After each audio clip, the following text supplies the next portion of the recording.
Pentru Akakie Akakievici toată ziua aceea fusese parcă cea mai mare, cea mai solemnă sărbătoare. Se întoarse acasă în cea mai fericită stare sufletească. Își scoase mantaua cu multă grijă și o atârnă cu băgare de seamă în cui, după ce se sătură admirându-i încă o dată bostavul și căptușala. Aduse apoi în adins și capoțelul cel vechi, care se destrămase de tot și le compară. Se uita la capoțel și râdea de unul singur. Ce diferență! Ce diferență colosală! Și încă mult timp după aceea, în timp ce ședea la masă, îi venea să zâmbească de câte ori își amintea în ce hal ajunsese capoțelul. Își termină prânzul în cea mai bună dispoziție. Iar după masă, nu mai scrise nimic. Niciun fel de hârtii. Ci se mai răsfăță și el puțin trândăvind în pat, până ce se întunecă. Apoi, ca să nu lungească zăpava, își puse mantaua și porni pe stradă. Din păcate, nu prea știa exact unde, în care parte a orașului ședea slujbașul care îl invitase. Memoria începe să ne trădeze tot mai des și amintirile legate de Petersburg, străzile, casele, se confundă și se încurcă în capul nostru, încât ne e nespus de greu să mai alegem ceva mulțumitor din toate amintirile astea. Oricum ar fi, rămâne stabilit că slujbașul superior ședea undeva în cea mai frumoasă parte a orașului, adică destul de departe de casa lui Akakie Akakievici. Ca să ajungă acolo, trebuia să străbate întâi niște străduțe pustii foarte slab luminate, dar pe măsură ce se apropia de cartierul în cauză, animația străzilor creștea, așa și risipa de lumină și numărul trecătorilor. Trecea tot mai multă lume, începu să întâlnească doamne elegante. Unii bărbați purtau chiar gulere de biber. Începură să treacă destul de rar birjarii pe capra sănilor cu spetează de lemn și bătute în ținte aurite și, dimpotrivă, tot mai des, muscalii de lux, cu cușmele lor cu fundul de catifea smeurie și săniile lăcuite, cu velințe de blană de urs. Iar pe zăpada străzii zburau cu un scârțit strident cupeurile, cu capra împodobită. Akakie Akakievici privea la toate acestea ca la ceva nou pentru el. De ani de zile nu mai ieșise seara pe stradă. Se opri în fața unei vitrine luminate ca să admire tabloul expus. Înfățișa o femeie frumoasă care se descălța, descoperindu-și piciorușul ispititor. Foarte bine făcut. Iar din ușa camerei de alături scotea capul un bărbat, cu cotleți pe obraj și o frumusețe de cioc sub buza de jos. Akakie Akakievici zâmbi, clătină din cap și-și urmă drumul. De ce zâmbise oare? Pentru că întâlnise un lucru cu totul necunoscut lui, dar despre care oricine știe câte ceva vag, din instinct. Sau poate gândise și el, așa cum reflectează atâția slujbași, ia uite cine-mi sunt și franțuzii ăștia. Ce să mai zic dacă și lor le trece așa ceva prin cap atunci, chiar că... Ce să-i faci? Dar se prea poate să nu fi gândit deloc așa. Doar nu te poți băga în sufletul omului ca să afli ce-ar vrea și ce-ar gândi. În sfârșit ajunse și la casa unde locuia ajutorul șefului de secție. După toate aparențele, domnul Traian Belșug ocupa un apartament la primul etaj. Scara era luminată cu o lanternă. În antreu, Akakie Akakievici dădu peste un șir întreg de galoși așezați la rând de-a lungul peretelui.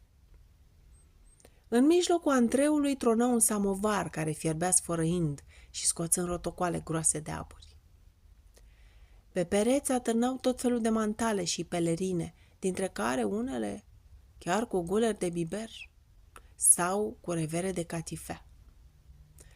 Dincolo, în camera de alături, se auzea prin perete zarvă și multă vorbărie, cuvintele devenind deodată clare și răsunătoare, fiindcă ușa se deschise și apăru un lacheu cu o tavă plină de pahare goare, cu o cărăfioară cu frișcă și un coșuleț cu biscuiți. Se vede că ceilalți se adunaseră acolo mai devreme și terminaseră de băut primele pahare de ceai. Akakie Akakievici își atârnă singur mantaua în cuier și intră în cameră. Prin fața lui prinse a defilat deodată flăcările lumânărilor, slujbași, lulele, mese de joc. Auzul îi fu izbit de larma de glasuri, vagă și curgătoare, care se înălța de peste tot, și de zgomotul scaunelor trase pe parchet. Se opri în mijlocul încăperii, neștiind ce trebuie să facă. Dar ceilalți îl și zărilă și îl întâmpinară cu strigăte. Apoi toți porniră ca un singur om să-i mai admire încă o dată mantaua. Akache vi se cam rușină, dar inima lui sinceră nu putea să nu se bucure, auzindu-i cum îi laudă mantaua. Apoi, lucru de la sine înțeles, toată lumea l-abandonă, întorcându-se la mesele de joc întinse pentru whist. Toate acestea, vorba, zarva, atâta lume, îi se păreau lui Akachevici, nu știu cum, încurcat, nu se descurca deloc. Ce să facă cu mâinile, cu picioarele, cu toată persoana lui? În cele din urmă se așeză și el lângă o masă unde se juca whist. Stătea și privea la joc, uitându-se când la unul, când la altul. Dar după câtva timp începu să caște, să simte cum îl paște urâtul, cu atât mai mult cu cât era tocmai ora când obișnuia să se ducă la culcare. Voi să-și a rămas bun de la gază, dar nu lăsau să plece, spunându-i că trebuie să bea mai întâi un păhărel de șampanie ca să-și stropească după obicei mantaua lui cea nouă. Trecu încă o oră și se servi supeul. Salată băf, friptură rece de vițel, pate de ficat, saleuri de cofetărie și șampanie. Îl siliră și pe Akachevi să bea 2 păhărele de șampanie, după care simți deodată în jurul lui mai multă veselie ca înainte. Cu toate acestea, nu putea să nu se gândească mereu că e trecut de miezul nopții și că ar fi timpul să plece acasă. Și ca stăpânul casei să nu-l mai rețină, ieși binișor din cameră. Își găsi mantaua, pe care o ridică mâhnit de jos, o scutură cu grijă până la ultimul fir de praf, o îmbrăcă și coboră scara. În stradă tot mai era lumină. Unele dughiene cu mărunțișuri, aceste mici cluburi ale servitorimii de la curte și ale oamenilor de tot felul, erau încă deschise. Altele, deși închise, lăsau să scape prin crăpătura ușii cât era de lungă o viță de lumină, dovadă că acolo tot mai vegheau oameni și că slugile de la curte și servitoarele tot mai stăteau probabil la palavre, lăsându-și stăpânii să se întrebe nedumeriți pe unde ori colinda ei până la ora asta. Akachevici mergea pe stradă într-o rară dispoziție sufletească. La un moment dat grăbi pasul, nici el nu-și dădu seama de ce, după o doamnă care trecu fulgerător pe lângă el, cu trupul ei care vădea o mobilitate cu totul neobișnuită. Se opri însă imediat și porni ca de obicei cu pași înceți și măsurați, minunându-se și el de această neașteptată pornire. Nu peste mult timp, în fața lui reîncepură să apară străzile pustii, care nici ziua în amiaza mare nu erau prea vesele, cu atât mai puțin seara târziu. Arătau parcă și mai părăsite și mai moarte.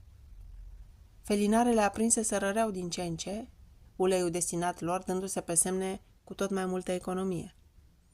Apărură apoi niște maghernițe de lemn, niște garduri, nici țipenie de om. Pustiu și întuneric. Numai zăpada mai strălucea pe străzi.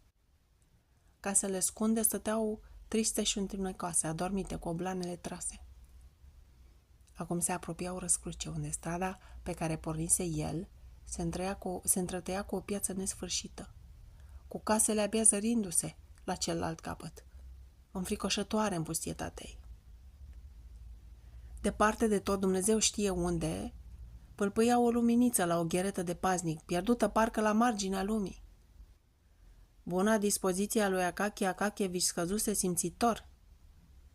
Călca prin viața aceea nu fără o frică instinctivă. Parcă îi presimțea inima ceva rău. Întoarse capul aruncând în urmă o privire, apoi la dreapta, la stânga, parcă era în largul mării. Nu, mai bine să nu mă uit, gândi el și porni înainte cu ploapele coborâte. Când deschise bine ochii să vadă dacă mai e mult până la capătul pieței, se pomeni drept în față, chiar nas în nas, cu 2 indivizi mustăcioși. Dar de ce teapă? Nu mai a avut timpul să dezlușească. I se îmbăienjeniseră ochii. Inima îi zvâcnea să-i spargă pieptul. Ia te uită, mantaua mea!" Făcu unul dintre ei cu un glas tunător înșfăcându-l de guler. Akachevici dădu să strige ajutor, dar celălalt îi astupă gura cu pumnul cât un cap de conțopi și zise, ia încearcă numai să țipi. Apoi Akachevici simți cum îl dezbrăcau de manta și mai simți și un picior în spate. Apoi căzu cu fața înțăpată și nu mai știu de nimic. Când își reveni după un timp, se sculă în picioare. Nu mai era nimeni acolo. Simți doar că este foarte frig. Și începu să strige. Dar glasul lui nici pomeneală să ajungă până la capătul pieței. Disperat și țipând ca din gură de șarpe, începu să alerge peste piață, spre ghereta din care apăruse pasnicul, rezemat acum în halebardă și privindu-l intrigat. Se întreba probabil ce-o mai fi și cu omul ăsta care aleargă într-un suflet spre el, strigând ca un nebun. Ajuns aproape Akachevici țipă la el cu un glas sugrumat că uite, paznicul doarme și nu vede cum îl pradă hoții pe om. Paznicul răspunse că n-a văzut nimic, decât ce-i drept că l-a oprit doi inși în mijlocul pieței, dar și-a închipui că sunt niște prieteni de-ai lui și că decât să râgnească degeaba la el, mai bine să se ducă mâine dimineață la ofițerul de poliție din cartier, să cerceteze acela cine anume l-a dezbrăcat de manta. Akachevici ajunse tot într-o fugă acasă. Era într-un hal fără de hal. Puținul păr ce îi mai rămăsese pe frunte și la ceafă îi se zbârlise. Pieptul, haina, toată, pantalonii erau pline de zăpadă. Auzind bătăia surzitoare în ușă, bătrâna lui gazdă sări din așternut și se repezi cu o gheată în mână să deschidă, strângându-și cu cealaltă mână cămașa la piept. Dar cum deschise ușa? Se dete speriată înapoi văzând în ce hal era bietul Akachevici. Când îi povesti ce s-a petrecut, plezni din palme și îi spuse că trebuie să se ducă de-a dreptul la șeful de raion, că ofițerul de poliție din cartier o să-l păcălească, o să-i promită marea cu sarea și nu o să miște un deget. Cel mai bun lucru e să meargă direct la cel de la raion, că el cunoaște, pentru că vezi țața Ana, finlandeza, care a fost mai de mult bucătăreasă la ea, acum îi dă dacă la polițaiul de raion, că ea îl vede deseori când trece cu birja pe lângă casa lor și în fiecare duminică, când merge la biserică, că polițaiul de raion se roagă la Dumnezeu și dacă se roagă, înseamnă că se îndură și de cei din jurul său, că așa se cunoaște că e un om de treabă și bun la suflet. După ce o asculta, Akachevici se duse în odaia lui.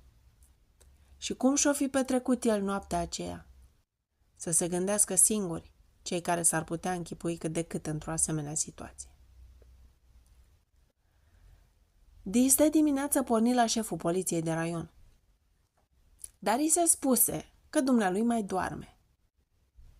Când reveni din nou la 10, iar i se spuse că doarme. Mai veni încă o dată la 11. Plecase chipurile de acasă.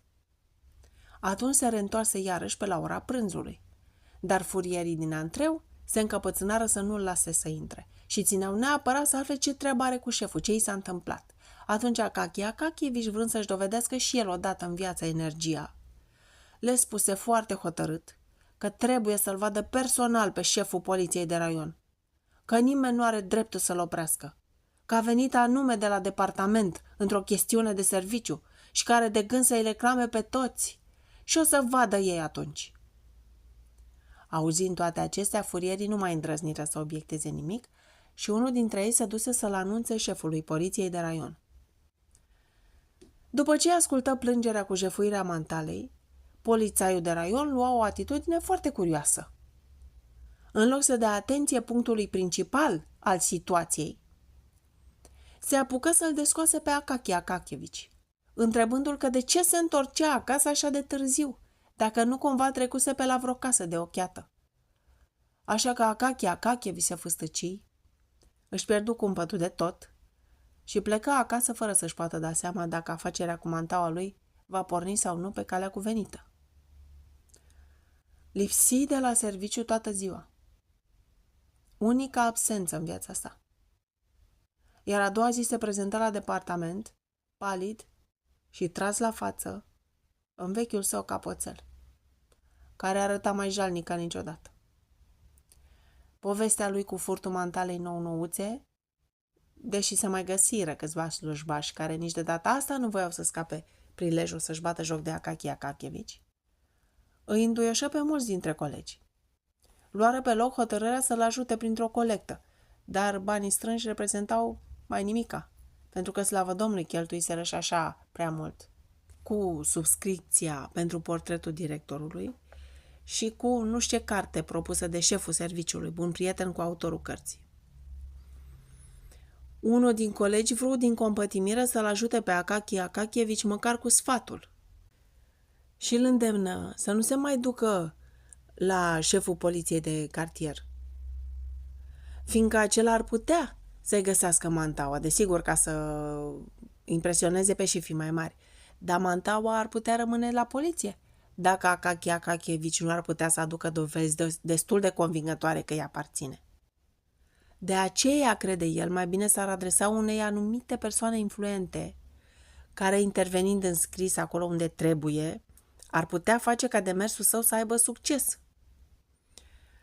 La disperare, Akakie Akakievici se hotărâ să încerce și la persoana influentă. Dar care era ea și ce post anume ocupa această persoană influentă, e un lucru ce rămâne deocamdată nelămurit pentru noi. Trebuie să știți însă că persoana influentă devenise influentă abia de curând, că până atunci fusese o persoană neinfluentă. Între noi fie zis, postul ocupat de domnia sa nici acum nu era socotit prea important în comparație cu altele și mai importante. Dar există peste tot și totdeauna o seamă de oameni pentru care orice lucru fără importanță pentru alții devine foarte important. Ce-i drept, tot între noi vorbind, de această persoană căuta singură să-și sporească importanța prin diverse mijloace și anume, introdusese de la început obiceiul ca slujbașii subalterni să-l înconjoare de la scară când venea la serviciu. Ca nimeni să nu îndrăznească să-i se adreseze direct. Ca totul să recurgă cu mare strictețe în următoarea ordine. Asesorul de colegiu să-i raporteze secretarului de gubernie, secretarul de gubernie consilierului titular sau altcuiva în ordine ierarhică, astfel că afacerea să ajungă la persoana influentă numai pe această cale. Așa e la noi, în Sfânta Rusie. O molima imitație. Fiecare la rândul lui îl imită, îl mai muțărește în toate cele, pe mai marele său. Se povestește chiar că un oarecare consilier titular, avansat în postul de șef al unei neînsemnate, dar independente cancelarii, își amenajă o odăiță, pe care o numea anticameră, puse la ușa ei doi servitori cu gulere roșii, cu fireturi, ca ei să pună mâna pe clanța ușii și să deschidă fiecărui vizitator, poftit apoi la el în cabinet. Deși în această anticameră, cu greu de-ar fi putut încăpea și o simplă masă de scris. Deprinderile și tabieturile persoanei influente erau trainice și mărețe, dar cam complicate. La baza întregului sistem stătea severitatea. Severitate, severitate și iar severitate, așa obișnuia el să spună, și rostind ultima dată cuvântul, avea obiceiul să se uite cât se poate de autoritar în ochii aceluia căruia îi o spunea. Deși între noi, fie zis, nu avea niciun motiv justificat. Odată ce toți cei 10 slujbași, compunând întregul mecanism guvernamental al susnumitei cancelarii, erau și așa morți de frică. Și când îl zăreau de departe, lăsau toate baltă și stăteau smirnă, așteptând momentul când șeful va trece prin biroul lor.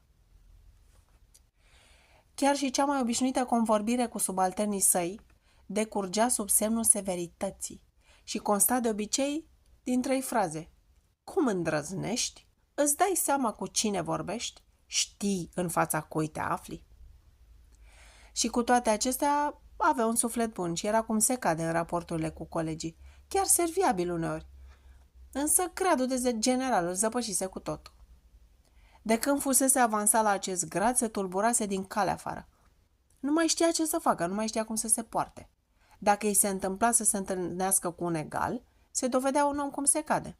Ba, în multe privințe chiar om inteligent, Dar era destul să se afle într-o societate unde mai erau și alții fie cu un singur grad mai mic decât el, ca să devină insuportabil. Tăcea ca o piatră și îți inspira un fel de milă. Mai ales că pentru el însuși știa să-și petreacă timpul mult mai plăcut. Îl vedeai uneori după ochi cât de mult râvnea să participe și el la o discuție interesantă, dar îl oprea mereu același gând. Oare nu va fi excesiv, exasperant de familiar? Oare nu își va știrbi ceva din importanța gradului?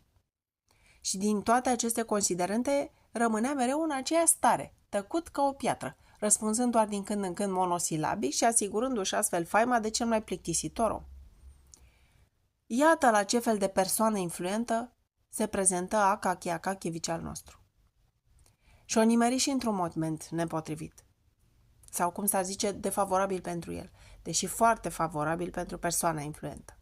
Și anume, persoana influentă se afla în cabinet cu un bun cunoscut al său, un prieten din copilărie sosit de curând la Petersburg, pe care nu-l mai văzuse de ani de zile și cu care se delecta tocmai acum într-o conversație foarte însuflețită. Tocmai atunci îi se anunță un oarecare Pajmachichin. Ce fel de om e?" se răsti el. Un mic slujbaș," îi se răspunse. Poate să mai aștepte, acum n-am timp," spuse persoana influentă. Aici trebuie să adăugăm că persoana influentă mințea. Avea timp berechet. Terminase de mult cu prietenul său tot ce aveau de vorbit și despre una și despre alta și acum lăsau să zacă între cuvinte disparate lungi pauze de tăcere, în care timp se mai plezneau reciproc peste genunchi, repetând: Da, așa-i Ivan Abramovici. Așa-i Stepan Varlamovici. Totuși, porunci micului slujbaș să mai aștepte. Și aceasta numai ca să-i arate prietenului acela, care demisionase mai demult și trăia la țară, cum așteaptă solicitatorii la ușa lui. În sfârșit, după ce vorbiseră destul, adică după ce mai mult tăcuseră pe săturate, fumând tolăniți, cum nu se poate mai comod în fotolii, persoana influentă se făcu că își aduce aminte deodată de slujbaș și îi spuse secretarului care aștepta la ușă cu niște hârtii în mână pentru un raport: Dar mi se pare că așteaptă să intre un slujbaș. Spune-i să poftească. Văzând umila înfățișarea lui Akaki Akakievich și văzând ce uniformă ponosită purtă, se întoarse deodată spre el și spuse: Ce doriți?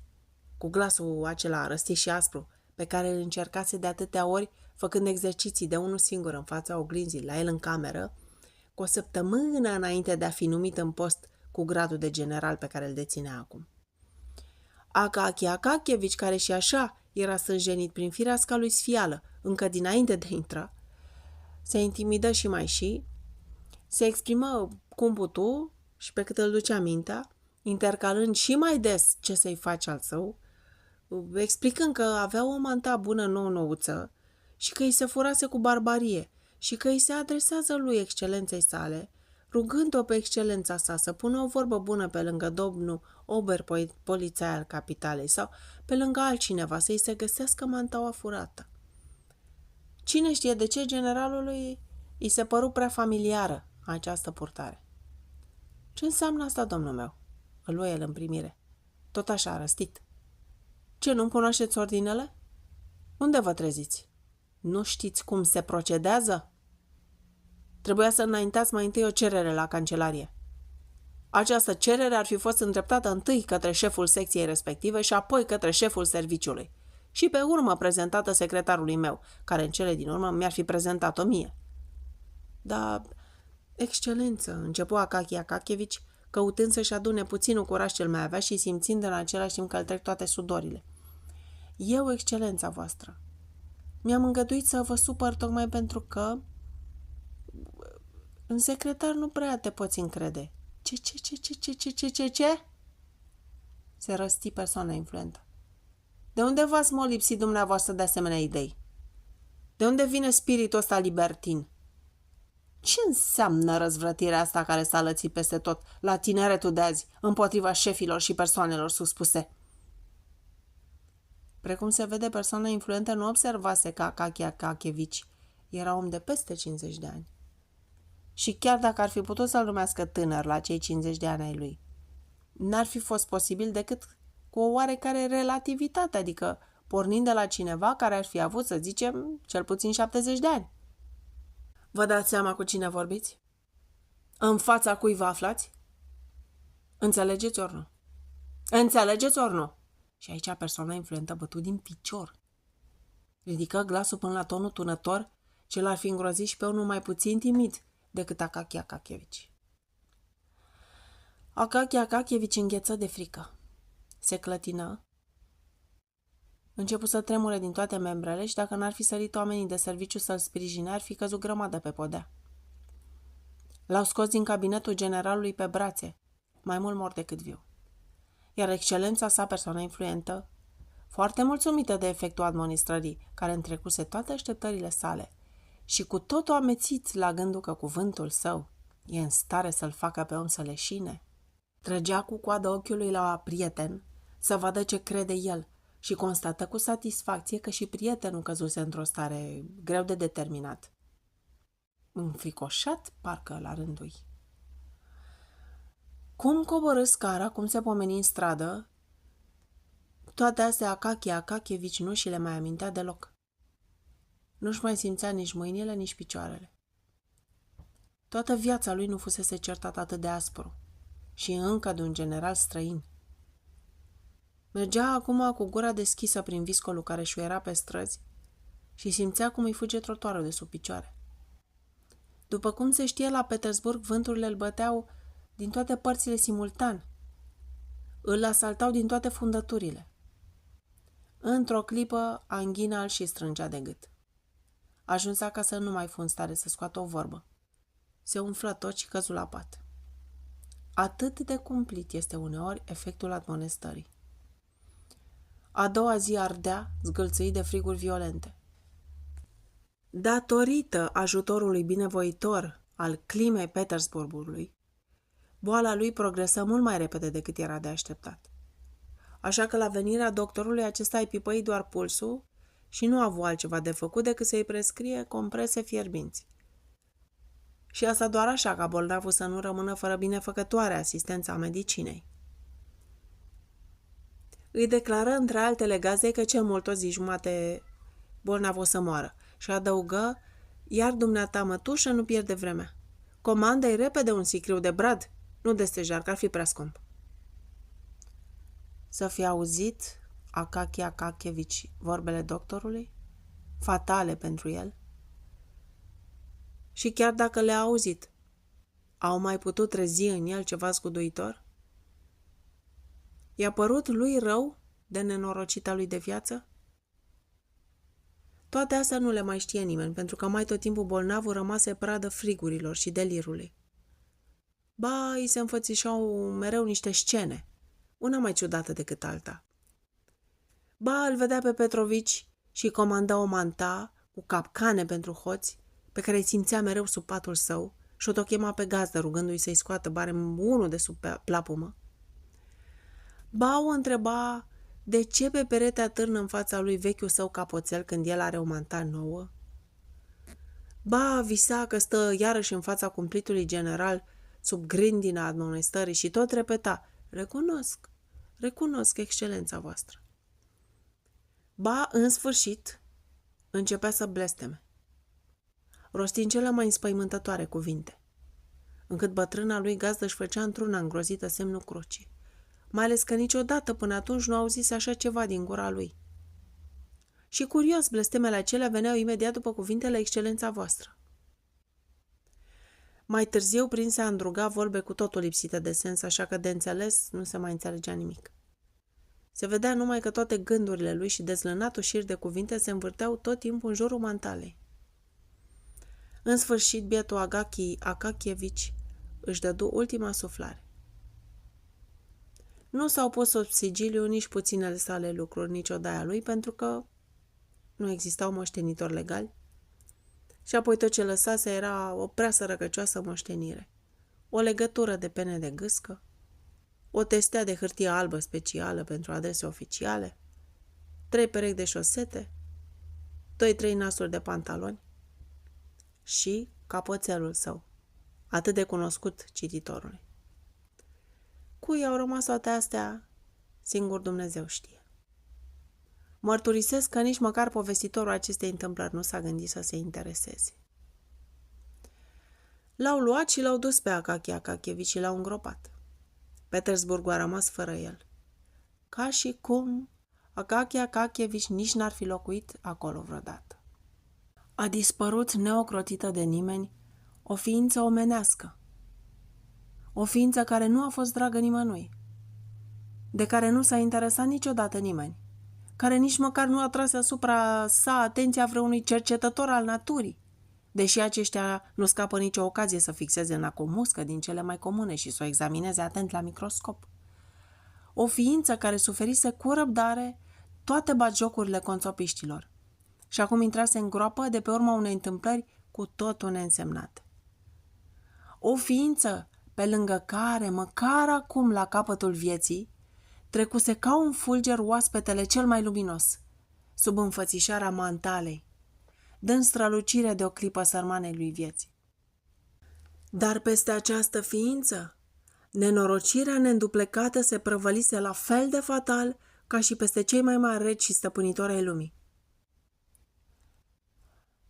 La câteva zile după mormântare venise acasă la el un om de serviciu de la departament cu ordinul ca Akakie Akakievici să se prezinte imediat ca să-și reia slujba. Dar trimisul trebuie să plece cum a venit și să raporteze că Akakie Akakievici nu se mai poate prezenta la slujbă, iar la întrebarea de ce răspunse, fiindcă a murit. 4 zile de când l-au îngropat. Astfel află și departamentul de moarte a lui Akakie Akakievici. A doua zi, în locul lui ședea alt slujbaș, mai înalt de statură, care scria literele mai puțin drept, mai piezișe, mai culcate.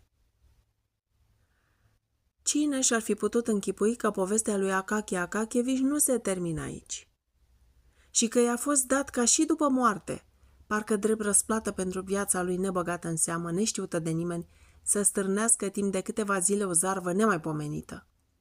Dar așa a fost să fie. Și trista noastră istorisire duce pe neașteptate la un final cu adevărat fantastic. Deodată se răspândi prin Petersburg zvonul că pe lângă podul Kalinkin și prin alte locuri din acel raion a început să apară noaptea un strigoi în chip de slujbaș de stat și își caută mantaua furată. Că sub acest pretext despoie pe oricine iese în cale, fără să se uite la grad și la demnitate, luând tot felul de mantale, căptușite cu pisică, cu biber, cu vatelină, cu raton, cu vulpe, cu blană de urs, într-un cuvânt, cu orice fel de blănuri, blănițe, piei, țesături, din câte au născocit până acum oamenii ca să-și învelească propria piele.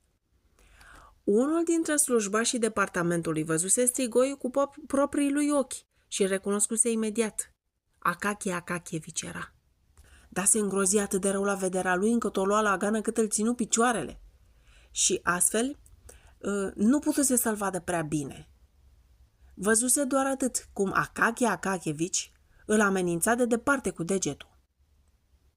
Ploua cu plângeri din toate părțile, reclamându-se că nu numai spinările și umerii consilierilor titulari, dar până și ai consilierilor secreți erau expuși la grave răceli de pe urma jefuirii nocturne de mantale.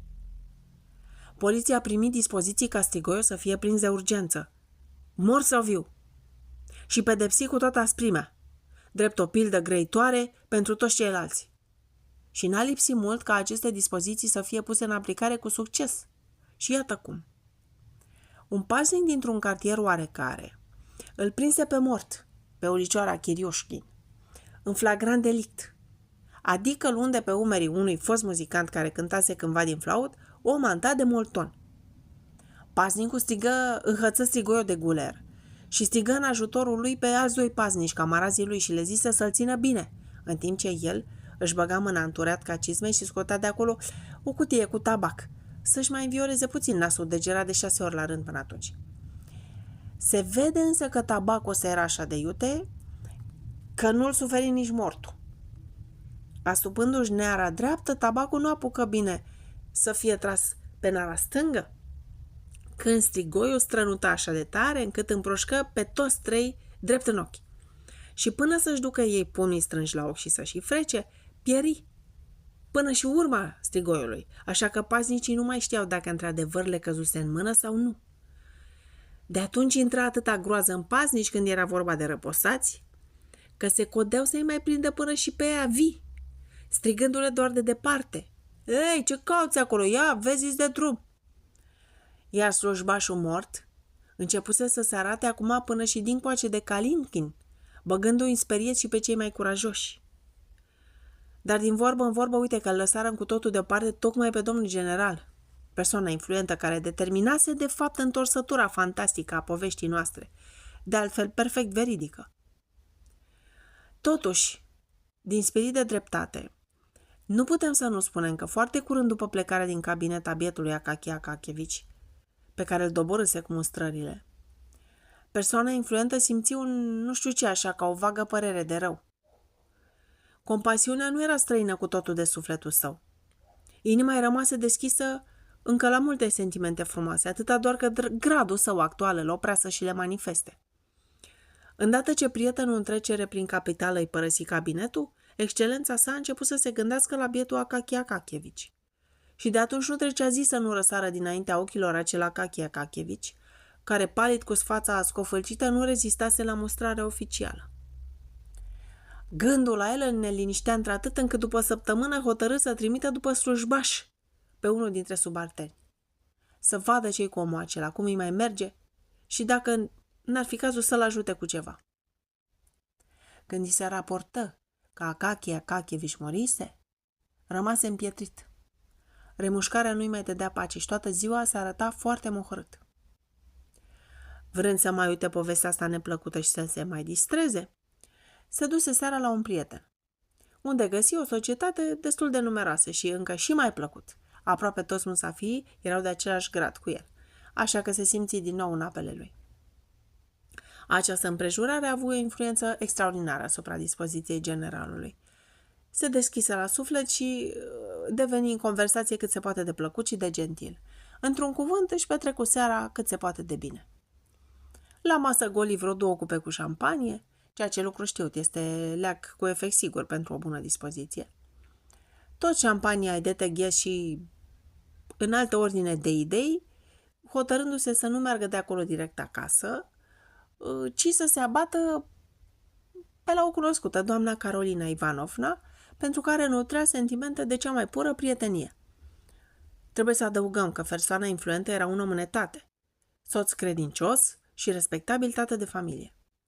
Cei 2 fii ai lui, dintre care unul era slujbaș la o cancelarie, și o fată drăgălașă de vreo 16 ani, un sucu puțin cam coroia, dar foarte, foarte drăguță, veneau în fiecare dimineață să-i spună bonjour, papa, iar nevastă sa, o femeie încă tânără și chiar foarte bine, îi întindea ea întâi mâna ca să-i o sărute și apoi, întorcându-i pe a lui cu palma în sus, i-o săruta la rândul ei.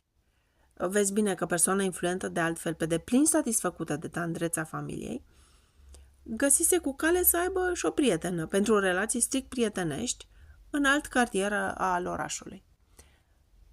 Prietena aceasta nu era nici mai tânără, nici mai frumoasă decât nevasta lui, dar astfel de aspecte ființează de când e lumea și nu e treaba noastră să le dăm de capăt. Așadar, persoana influentă coborâ scara și, tolănindu-se în sanie, îi spuse vizitiului la Carolina Ivanovna. Înfășurat călduros într-o manta luxoasă, generalul rămase în acea plăcută dispoziție care pentru un rus nu poate fi egalată de nimic. Adică în dispoziția aceea când nu te gândești la nimic precis, când toate gândurile plutesc de la sine, perindându-se unul după celălalt, unul mai plăcut decât altul, și te scutezi de bătaia de cap de a căuta și a găsi o idee. Copleșit de mulțumire, generalul recapitula puțin câte puțin în minte toate clipele acestei serii atât de plăcute, toate vorbele de duh care alimentaseră râsul cercului lor restrâns. Multe dintre ele și le repetă chiar în șoaptă pentru sine, găsindu-le și acum tot atât de amuzante. Astfel că nu-i de mirare că râdea în sanie de unul singur. Îl cam necăja din când în când câte o rafală de vânt, venită Dumnezeu știe de unde, izbindu-l tăios în obraz, spulberând fulgii de zăpadă și umflându-i gulerul ca o pânză de corabie sau aruncându-i peste cap și obligându-l să se rupte mereu cu el. Dar iată că, deodată, persoana influentă simți că o mână de om înalță cu putere de acel guler. Întoarse capul și văzu un om de talie mai curând mică, într-o uniformă ponosită de slujbaș, și cu groază recunoscu în el pe Akachi Akachevici. Chipul omului era alb ca zăpada, un chip de mort. Dar groaza persoanei influente întrecu orice margine când văzu cum gura mortului se deschide de strâmbă, învăluindu-l într-o duhoare de mormânt și spunându-i: aha, iată că te am și eu în mână în sfârșit. În sfârșit! Ce să-i faci? Te-am înhățat și eu de guler. Tocmai mantaua ta o vreau. Îmi trebuie. N-ai avut să ai grijă de-a mea? Acum dă-mi-o pe a ta. Sărmana persoană influentă? Să moară pe loc și mai multe nu. Oricât de despotic se purta el acolo în cancelaria lui și în general cu orice subaltern, privindu-i statura voinică și bărbăția ținutei, oricine ar fi spus, ce caracter. Dar acum însă, mulți din cei care se arată grozav de viteji se îngrozesc. Așa că generalul se îngrozi atât de tare încât se temu și pe bună dreptate să nu lovească apoplexia. De aceea, scoțându-și el singur și grabnic mantaua, îi strigă vizitivului cu o voce de nerecunoscut: mâna acasă! Repede, măi! Auzindu-i glasul acela, cum suna numai în momentele foarte critice și când glasul era însoțit și de alte violențe, vizitivul îi trase pentru orice eventualitate capul între umeri, dădu bici cailor și porni înainte ca o săgeată. În 6 minute, poate să fi fost ceva mai mult, trăseseră la peronul casei generalului. Palidă, speriată, fără manta, persoana influentă, în loc să fie ajuns la Carolina Ivanovna, se întoarse acasă. Se târâ cum putu până în camera sa și petrecu restul nopții în culmea agitației. Iar a doua zi dimineața la ceai fata lui spuse: ești prea palid, papa. Dar papa tăcut chitic. Nu suflă o vorbă despre cele întâmplate, pe unde fusese și unde se gândea el la seară să se mai ducă. Această întâmplare lăsă o urmă de neșters în ființa lui. Se răstea mult mai rar la subalterni, cu obișnuitul său, cum îndrăznești, îți dai seama pe cine e în fața ta. Dar lucru și mai vrednic de reținut e că de atunci aparițiile slujbașului mort luară sfârșit cu totul și pentru totdeauna. Se vedea că mantaua persoanei influente îi se potrivise de minune. Cel puțin de atunci nu s-au mai pomenit de asemenea cazuri. Totuși, mulți indivizi cormonitori și neastâmpărați nu voiau cu niciun preț să se potolească, afirmând și acum că în mahalelele mărginașe ale orașului tot se mai arăta din când în când strigoiul slujbașului mort. Și într-adevăr, unul din paznicii de la Colomna văzuse cu ochii lui cum dintr-o casă ieșise un strigoi. Dar fiindcă în slăbănoc din născare, că odată un godac mai măricel scăpat dintr-o curte particulară l-a dat peste cap, spre mai marele haz al bijarilor care așteptau acolo. Pentru batjocura asta pretinsese de la fiecare câte o para pentru tabac. Așadar, slăbănoc și slab de înger din născare, paznicul nu îndrăzni să-l acosteze pe strigoi, dar se ținu după el, până când acesta se opri și strigă răstit: ce vrei de la mine? Și ridică un pumn cum nu se mai pomenește printre vii. Nimic, băgui paznicul și se grăbi spre locul de unde pornise. Dar se zice că strigoiul ăsta era mult mai înalt și avea și niște mustăți colosale.